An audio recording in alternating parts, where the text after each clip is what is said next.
सदाशिवसमारम्भां शङ्कराचार्यमध्यमाम् अस्मदाचार्यपर्यन्तां वन्दे गुरुपरम्परां। श्रुतिस्मृतिपुराणानाम् आलयं करुणालयं नमामि भगवत्पादं शङ्करं लोकशङ्करं। शङ्करं शङ्कराचार्यं केशवं बादरायणं सूत्रभाष्यकृतौ वन्दे भगवन्तौ पुनः पुनः। ईश्वरो गुरुरात्मेति मूर्तिभेदविभागिने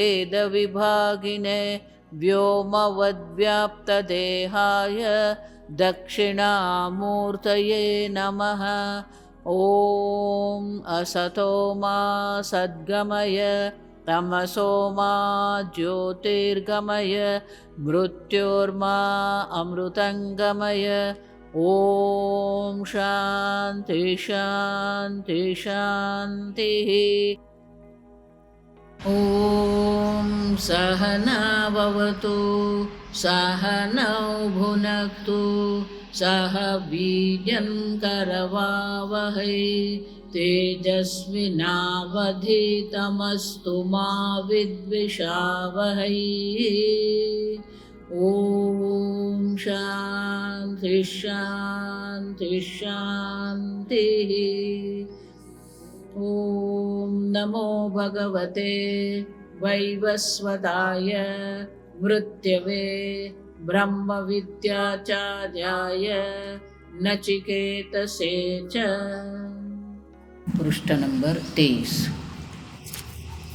मंत्र। शान्तसंकल्पः सुमना यथा स्यात् शान्तसंकल्पः सुमना यथा स्यात् वीतमन्युर्गौतमो माभिमृत्यो वीतमन्युर्गौतमो माभिमृत्यो त्वत्प्रसृष्टं माभिवदेत् प्रतीतः त्वत्प्रसृष्टं माभिवदेत् प्रतीतः। एतत्त्रयाणां प्रथमं वरं वृणे एतत्त्रयाणां प्रथमं वरं वृणे। भाष्य। शान्तसंकल्पः शान्तसंकल्पः उपशान्तः उपशान्तः संकल्पः यस्य मां प्रति यमं प्राप्य किं नो करिष्यति मम पुत्रः इति सः शान्तसंकल्पः।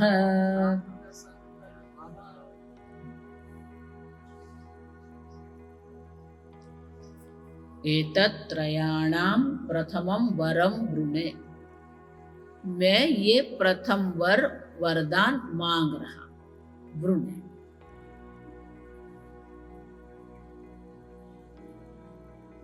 प्रथम वर क्या है, वरदान क्या है? मेरे पिताजी का मन शांत संकल्प।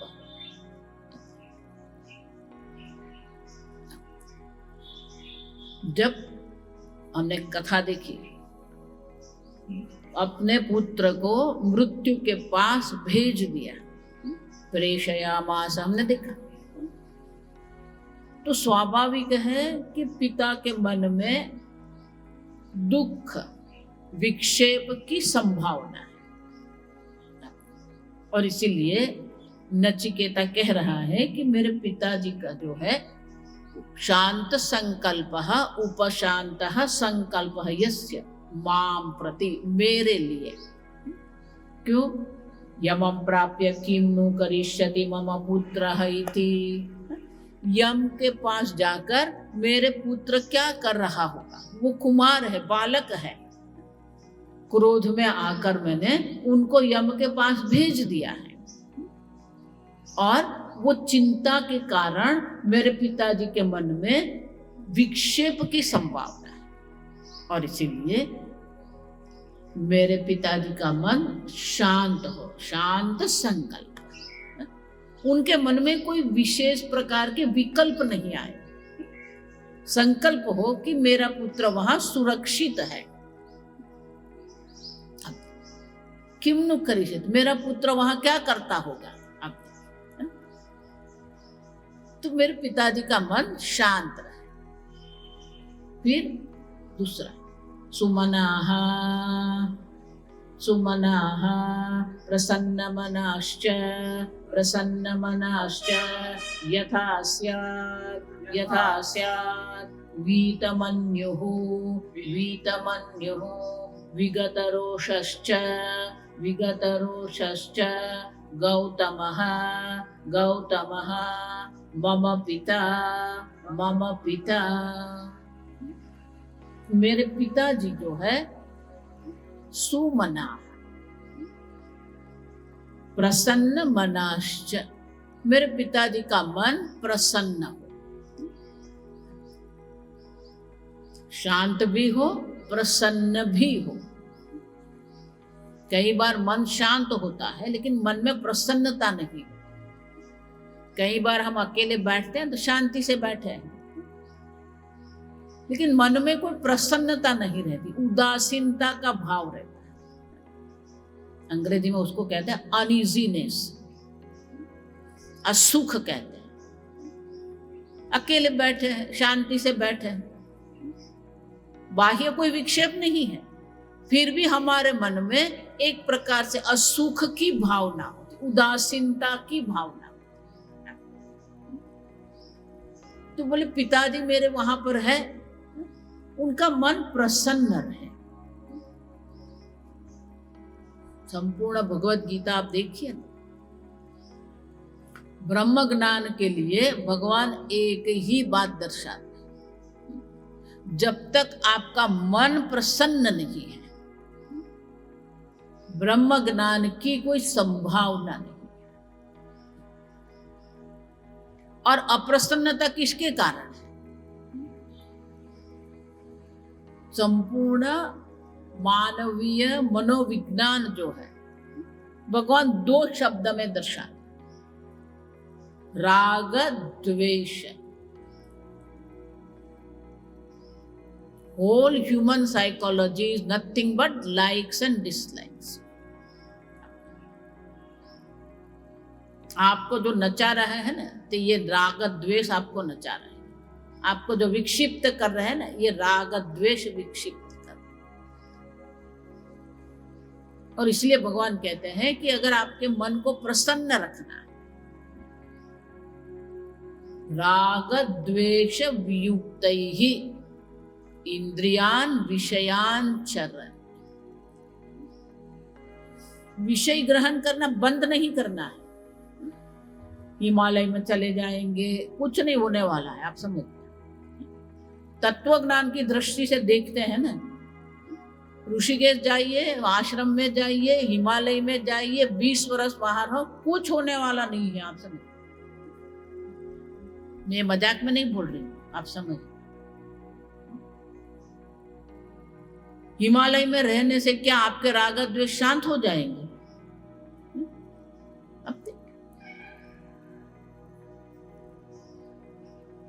विषय ग्रहण करना बंद कर दिया तो क्या राग द्वेष शांत हो जाएंगे?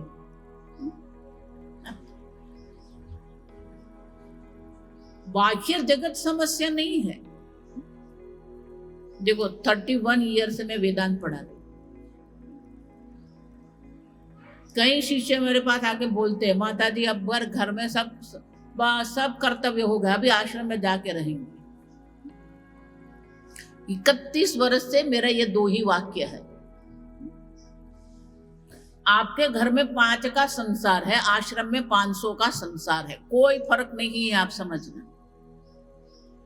दूसरा, अगर घर में आप शांत प्रसन्न नहीं है तो वहां भी आप शांत प्रसन्न रहने वाले नहीं हो। आप समझ, क्योंकि समस्या बाह्य जगत नहीं है, समस्या आपके राग द्वेष है। और इसलिए भगवान कहते हैं राग द्वेष वियुक्तैः विषयान चरण। अब विषय ग्रहण करो, लेकिन राग द्वेष के प्रभाव में आकर नहीं। जो स्वामी जी हमें वाक्य कहते हैं, don't come under the spell of राग द्वेष।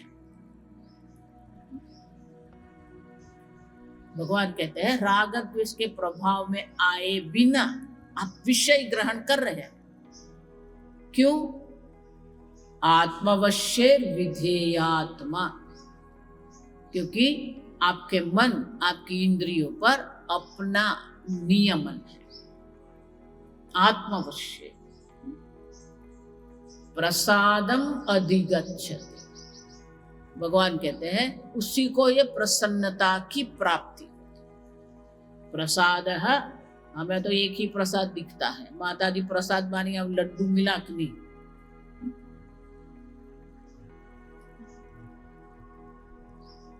कई लोगों का हम नाम रखते हैं प्रसाद भगत, उनको पूजा उससे कोई संबंध नहीं, भगवान दर्शन के कोई संबंध नहीं, प्रसाद मिला कि नहीं।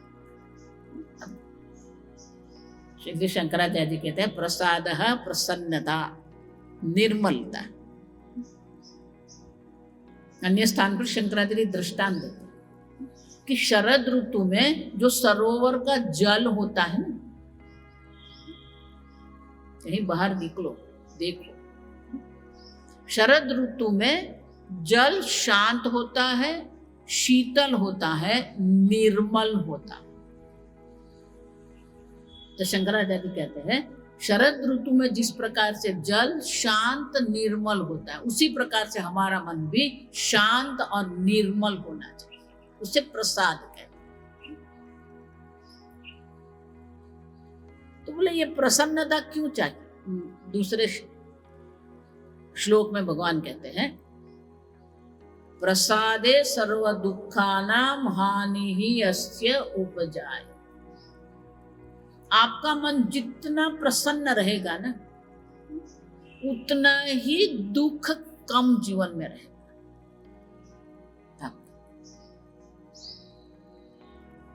दुखस्य हानि ही, दुख की हानि होगी।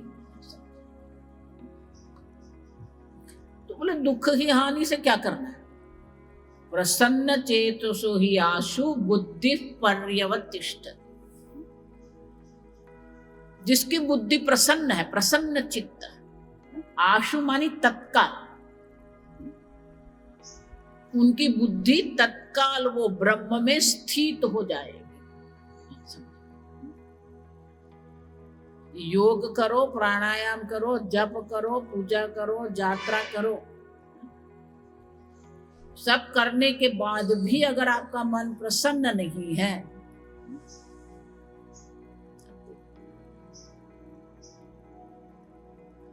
मन प्रसन्न है, हमारा मन छोटी छोटी बात पर दुखी हो जाता है, छोटी छोटी बात पर विक्षिप्त हो जाता है। ये परदेश से लोग यहाँ आते हैं, वो जल पीते हैं डायरिया हो जाता है। अच्छा, तो वो लोग क्या सोचते हैं, ये भारत में जल ठीक नहीं है, ये फल खाएंगे डायरिया हो गया, सांभर खाया डायरिया हो गया। अब फिर वो इतना दोषारोपण करते हैं। मेरे लिए उनके पास एक, मेरे पास उनके लिए एक ही उत्तर है, दोष हमारे जल में नहीं है, दोष हमारे भोजन में नहीं है, दोष हमारे फल में नहीं है। हम भी वही जल लेते हैं, हम भी वही भोजन करते हैं, हम वही फल खाते हैं, हमें कुछ नहीं होता, आपको होता है। मानी कि कहीं ना कहीं आपके शरीर में वो दुर्बलता है, आपकी इम्यूनिटी सिस्टम इतनी दुर्बल है। आप समझ, हमारे शरीर की दुर्बलता के कारण बाह्य जगत की असर हमारे शरीर पर होती है। उसी प्रकार से हमारा मन जो है इतना दुर्बल हो जाता है कि बाह्य जगत हमारे पर असर कर लेता है। इसका अर्थ ये हुआ कि आपसे बलवान बाह्य जगत बन गया। आप देखिए, ये हमारी दुर्बलता है। कोई भी आके कुछ बोल गया, लग गया। कोई भी आके कुछ कर गया, अच्छा नहीं लगा। कोई भी आके कुछ बना गया, अच्छा नहीं लगा। अब anything and everything and anybody is affecting you. आप understand? मानी दुर्बलता हमारी है, बाह्य जगत की दुर्बलता नहीं है। आप सब कोई भी वस्तु, कोई भी देश, कोई भी काल, कोई भी व्यक्ति हमारे मन को दुखी कर जाता है। अच्छा, हमारा मन क्यों प्रसन्न नहीं है? उसका कारण जगत नहीं है। आगे भी मैंने आपको कहा था, पूज्य स्वामी जी का ये बहुत सुंदर वाक्य है। When you stop blaming others, when you stop blaming Ishwar, when you stop blaming yourself, that is the beginning of the spirituality. हम दोषारोपण करने से ऊपर ही नहीं उठते। इसके कारण ये हुआ, उसके कारण वो हुआ, वो बोलता नहीं है, वो बोलता है। कोई बोलता है तो ऐसा लग रहा है कि ये बहुत बोलता है, कोई बोलता नहीं तो बोले स्वामी जी मेरे साथ बात नहीं कर रहा है। बोलता है तो भी दुखी होता है, नहीं बोलता है तो भी दुखी होता है। अब देखिए, दोषारोपण, you have to stop blaming.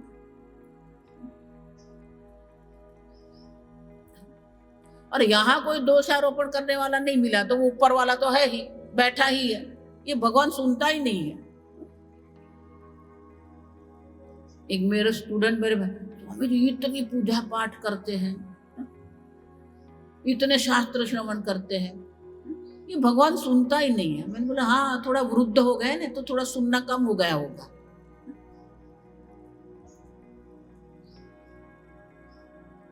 आप समझ, सुमनाहा, आप देखिए कितना सुंदर शब्द है। आप देखिए सुमनाहा, स्यात्, मेरे पिताजी सुमनाहा, सुप्रसन्नाहा। आप देखिए सुष्ठु प्रसन्नः मनः, मेरे पिताजी का मन प्रसन्न हो। ये पिताजी का मन प्रसन्न, ये यहाँ हमें कह रहे हैं कि हमारा मन प्रसन्न होना चाहिए। आप समझ, सुप्रसन्न यथासा, जिस प्रकार से मेरे पिताजी शांत संकल्प हो जाए, जिस प्रकार से मेरे पिताजी का मन प्रसन्न हो जाए। उतना ही नहीं, वीतमन्यु, देखो मैं आपको पढ़ा रही हूँ ना तो एक एक संधि अलग करके मैं पढ़ा रही हूँ। वीतमन्योर गौतमो, ऐसा लिखा है, वीतमन्यु गौतमः, वीतमन्यु विगत रोषश्च गौतम मम पिता, मेरे पिताजी के मन में जो भी क्रोध उत्पन्न हुआ था वो क्रोध शांत हो जाए। वीतमन्यु मम पिता, मेरे पिताजी का मन शांत हो, प्रसन्न हो, क्रोध से मुक्त हो। उतना ही नहीं, मम पिता मां अभि मां प्रति हे मृत्यो किम त्वत्प्रसृष्टम त्वया विनिर्मुक्तम प्रेषितम। वो तो वरदान है ही नहीं, आप देखना, ये समझना। आप मुझे वापस भेजेंगे, तत्प्रसृष्टम, माने कि मैं यहाँ रहने वाला नहीं हूं अभी। भले मैं यमलोक आ गया हूं, लेकिन मैं यमलोक में रहने वाला नहीं हूं, मेरे पिताजी के पास वापस जाने वाला। तो कहता है जब मेरे पिताजी के पास में जाऊं, माम प्रति हे मृत्यु त्वया विनिर्मुक्तम, आपके द्वारा यमलोक से मुक्त होकर मैं जब वापस जाऊं तो मेरे पिता मेरे प्रति माम अभिवदेत, जिस प्रकार से पहले एक बालक के रूप में मुझे प्रेम करते थे, मेरे साथ बातचीत करते थे, उसी प्रकार से अभिवदेत, उसी प्रकार से मेरे साथ बातचीत करें। क्यों? प्रतीतः लब्ध स्मृति। प्रतीतः माने कि उनको ये स्मरण रहे कि ये मेरा पुत्र नचिकेता। सह एव अयं पुत्रः, भाष्य बाकी है पढ़ना। सह एव अयं पुत्रः मम आगत, ये वही मेरा पुत्र, सह एव मानी वही मेरा पुत्र वापस आया है। कल मैंने कहा ना, काल के अंतर है। भले नचिकेता वहां 3 रात्रि रहा है, लेकिन यहाँ तो बहुत वर्ष बीत गए हैं। और इसलिए जब मैं बालक के रूप में वापस जाऊंगा तो वो सोचेंगे कि क्या ये नचिकेता वही है क्या। तो कहते हैं कि मेरे पिताजी को वो स्मृति रहे, सह एव अयं मम पुत्र, ये मेरा पुत्र नचिकेता ही है। आप तो बोले ऐसा क्यों कह रहे हो? क्योंकि अगर यमलोक से कोई वापस जाता है, यह शंकराचार्य जी कहते नहीं, गोपाल यतीन्द्र टीका में कहते हैं कि यमलोक से अगर कोई वापस जा रहा है तो वो जब वापस जाएगा तो कैसे जाएगा? प्रेती भूत। अब देखिए, मृत्यु के पास जाने के बाद अगर कोई वापस आ रहा है तो वो तो प्रेत बनकर जाएगा। तो मेरे पिताजी मुझे प्रेत के रूप में नहीं देखे, मम एव पुत्र। अब देखिए, भूत प्रेत के रूप में नहीं देखे, क्योंकि वापस मृत्यु लोक से जाएगा तो लोग क्या मानेंगे? भूत वापस आया। अब देखिए, इसीलिए मैं प्रेत बनकर वापस जाने वाला नहीं हूं, नचिकेता के रूप में ही मैं वापस जाऊं, माने कि ये उपाधि लेके जाऊंगा। आप देखिए, यही उपाधि लेके मैं पृथ्वी लोक से यहाँ आया हूँ, जो उपाधि लेके मैं गया हूँ वही उपाधि लेकर मैं वापस जाऊं। अब देखिए, और इसीलिए मेरे पिताजी मुझे पहचाने, लब्ध स्मृति माने मुझे पहचाने कि वही मेरा पुत्र आगतः इति एवं प्रति अभिजानन इत्यर्थः।